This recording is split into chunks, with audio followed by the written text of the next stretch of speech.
ಇನ್ನು ನಟ Dhruva Sarja gym trainer ಮೇಲೆ ಹಲ್ಲೆ ಆಗಿದೆ. ಜಿಮ್ ಟ್ರೈನರ್ ಪ್ರಶಾಂತ್ ಮೇಲೆ ಅಪರಿಚಿತರಿಂದ ಈಗಾಗಲೇ ಹಲ್ಲೆ ಆಗಿರೋ ಬಗ್ಗೆ ಮಾಹಿತಿ ಕೂಡ ಲಭ್ಯವಾಗ್ತಾ ಇದೆ. ದಾಳಿ ಕೂಡ ಆಗಿದೆ. ಬನಶಂಕರಿಯ KR ರಸ್ತೆಯಲ್ಲಿ ಪ್ರಶಾಂತ್ಗೆ ಹಲ್ಲೆ ಮಾಡಲಾಗಿದೆ. ಧ್ರುವ ಸರ್ಜಾ ನಿವಾಸದ ರಸ್ತೆಯಲ್ಲಿ ನಡೆದಿರುವಂಥ ಘಟನೆ ಇದು. ನಿನ್ನೆ ರಾತ್ರಿ ಬೈಕ್ನಲ್ಲಿ ಬಂದಂಥ ಕೆಲ ಅಪರಿಚಿತರು ಅಟ್ಯಾಕ್ ಮಾಡಿದ್ದಾರೆ. ಹಲ್ಲೆ ಬಗ್ಗೆ ಪೊಲೀಸರಿಗೆ ಮಾಹಿತಿಯನ್ನು ಈಗಾಗಲೇ ಪ್ರಶಾಂತ್ ನೀಡಿದ್ದಾರೆ. ಬನಶಂಕರಿ ಠಾಣೆಯಲ್ಲಿ ದೂರು ದಾಖಲಾಗಿದೆ. ಯಾಕೆ ಮಾಡಿದ್ದಾರೆ, ಏನಕ್ಕೆ ಈ ರೀತಿ ಆಗಿದೆ, ಇದ್ದಕ್ಕಿದ್ದಂಗೆ ಅವ್ರ ಮೇಲೇ ಯಾಕೆ ದಾಳಿ ಆಯಿತು, ಇದರಿಂದ ಏನಾದರೂ ನಿರ್ದಿಷ್ಟ ಕಾರಣ ಇದೆಯಾ ಅಥವಾ ಹಾಗೆ ಆಗಿರುವಂಥ ಘಟನೆ ಮಾತಿಗೆ ಮಾತು ಬೆಳೀತಾ ಇದೆಲ್ಲೂ ಕೂಡ ಇನ್ನಷ್ಟು ಅಪ್ಡೇಟ್ಸ್ ಬರಬೇಕಾಗಿದೆ.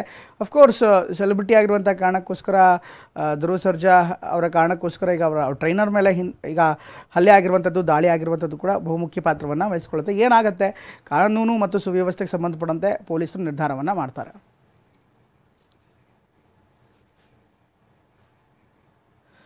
ಈ ಬಗ್ಗೆ ನಮ್ಮ ಪ್ರತಿನಿಧಿ ಮಾಲ್ತೇಶ್ ಧ್ರುವ ಸರ್ಜಾ ಅವರ ಒಂದು ಸಂದರ್ಶನವನ್ನು ಮಾತುಕತೆಯನ್ನು ನಡೆಸಿದ್ದಾರೆ. ಏನಕ್ಕಾಯಿತು, ಹೇಗಾಯಿತು, ಇದ್ರ ಬಗ್ಗೆ ಧ್ರುವ ಸರ್ಜಾ ಕೂಡ ಮಾತನಾಡಿದ್ದಾರೆ. ಏನು ಮಾತಾಡಿದ್ದಾರೆ ನೋಡೋಣ ಬನ್ನಿ. ಆಕ್ಷನ್ ಪ್ರಿನ್ಸ್ ಧ್ರುವ ಸರ್ಜಾ ಅವರು ನಿನ್ನೆ ಅಷ್ಟೇ KD ಸುದ್ದಿಗೋಷ್ಠಿಯಲ್ಲಿ ಭಾಗಿಯಾಗಿ full cinema release good news ಕೊಟ್ಟು ಅಪ್ಡೇಟ್ ಕೊಟ್ಟಿದ್ರು. ಸೊ ಅದ್ರ ಜೊತೆಗೆ ಈಗ ಸದ್ಯಕ್ಕೆ ಅವ್ರ ಜೊತೆ ಇರುವಂತಹ ಪ್ರಶಾಂತ್ ಅನ್ನೋರ ಮೇಲೆ ನಿನ್ನೆ ರಾತ್ರಿ ಏಕಾಏಕಿ ಅಟ್ಯಾಕ್ ಆಗಿದೆ ಅನ್ನೋವಂಥದ್ದು. ಹಾಗಾದ್ರೆ ಇದು ಯಾವ ರೀತಿಯ ಬೆಳವಣಿಗೆ ಅನ್ನೋವಂಥದ್ದು ಮತ್ತು ಅವ್ರ ಗಮನಕ್ಕೆ ಏನಿದೆ ಅನ್ನೋಂಥದ್ರ ಬಗ್ಗೆ ಅವ್ರನ್ನೇ ಮಾತಾಡ್ಸೋಣ.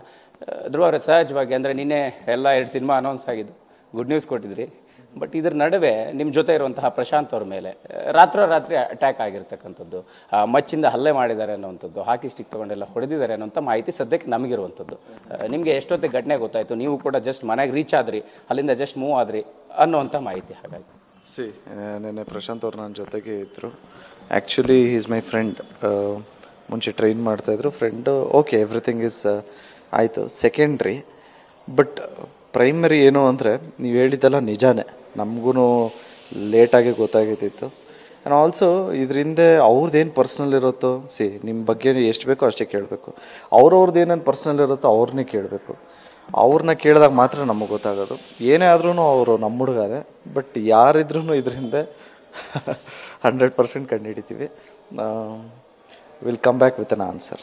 ಎಸ್, ಈಗ ಪ್ರಶಾಂತ್ ಅವ್ರು ನಿನ್ನೆ ನಿಮ್ಮ ಜೊತೆ ಕೂಡ ಇದ್ರು. ಸೊ ಎಷ್ಟು ವರ್ಷದಿಂದ ನಿಮ್ಗೆ ಜೊತೆಗಿದ್ರು, ಮತ್ತೆ ಜಿಮ್ ಟ್ರೈನರ್ ಕೂಡ ಆಗಿದ್ರು ಅನ್ನೋವಂಥದ್ದು, ಆ ಬಾಂಡಿಂಗು, ಆ ಸ್ನೇಹದ ಬಗ್ಗೆ ಹೇಳುವಂಥದ್ದಾದ್ರೆ ಹೇಗೆ? ಇದ್ದಾಗ ಜೊತೆಗೆ ಯಾವತ್ತಾದರೂ ತಮ್ಗಾಗ್ತಿರ್ತಕ್ಕಂಥ ಸಮಸ್ಯೆಗಳ ಬಗ್ಗೆ ಏನಾದರೂ ಮಾತನಾಡಿದ್ರೆ ಹೇಗೆ? ನನಗೇನು ಸಮಸ್ಯೆನೇ ಆಗಲ್ವಲ್ಲ. ಅಲ್ಲ, ನಿಮ್ಗಲ್ಲ, ಅವ್ರಿಗಾಗಿರೋ. ಇಲ್ಲ, ಅದೇ ಏನೋ ಪರ್ಸ್ನಲ್ ಅದು. ಎಲ್ರಿಗೂ ಒಂದು ಬೌಂಡ್ರೀಸ್ ಅನ್ನೋದೊಂದಿರುತ್ತಲ್ಲ. ನಾವೆಷ್ಟು ಕೇಳಬೇಕು ಅಷ್ಟೇ ಕೇಳ್ತಾರೆ, ಅವರು ಅಷ್ಟೇ ಎಷ್ಟು ಇನ್ವಾಲ್ವ್ ಆಗಬೇಕು ಅಷ್ಟೇ ಆಗೋದು. ಬಟ್ ಅವ್ರ ತೀರಾ ಪರ್ಸ್ನಲ್ಸ್ ಏನೂ ನನಗೆ ಗೊತ್ತಿಲ್ಲ.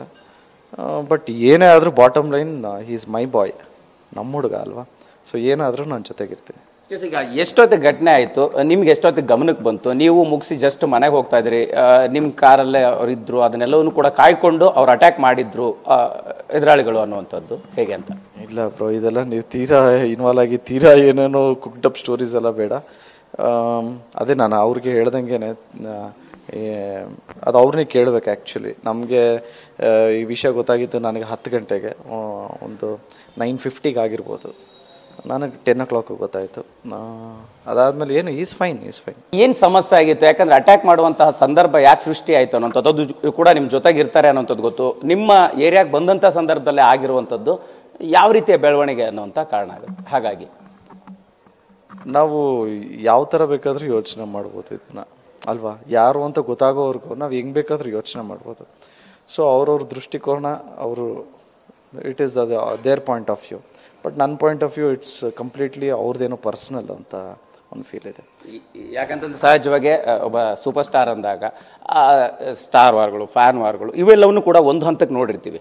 ಬಟ್ ಇದು ಅದಕ್ಕೆ ಪೂರಕವಾಗಿರ್ತಕ್ಕಂಥ ಬೆಳವಣಿಗೆ. ಅವ್ರು ಯಾರು ಚಿತ್ರೋದ್ಯಮಕ್ಕೆ ಸಂಬಂಧಪಟ್ಟಿರೋಂಥವ್ರ ಅಥವಾ ಬೇರೆ ವಿಭಾಗಕ್ಕೆ ಸಂಬಂಧಪಟ್ಟಿರೋಂಥವ್ರ ಅನ್ನೋಂತಹ ಒಂದು ಕುತೂಹಲದ ಪ್ರಶ್ನೆ.